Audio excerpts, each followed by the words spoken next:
You do not obsess over people where there was genuine love, where you loved them properly and you felt their love deeply.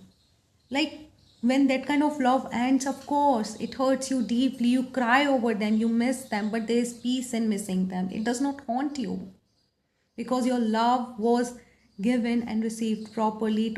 It had a full circle. It only haunts you when you loved them deeply and they made you feel like you were not enough, when they withheld their love, when they made you question your worth.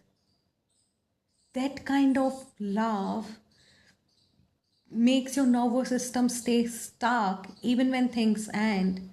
Your mind keeps on replaying the story over and over again and you mistake it for love. You think that, oh my god, I cannot stop thinking about them, that means I love them so much. But what if it is not love? What if it is your nervous system trying to find the release, trying to find that one moment where it can let go of the tension it is holding on to, where it can find this one moment of feeling like it is enough. And sometimes it's the opposite.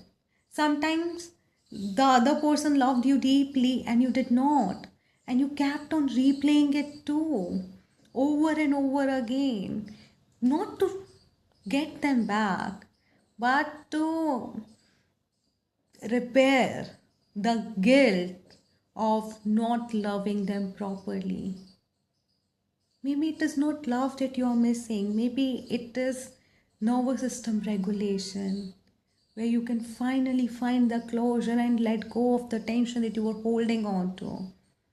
Because love does not make you obsessive, only unfinished business does.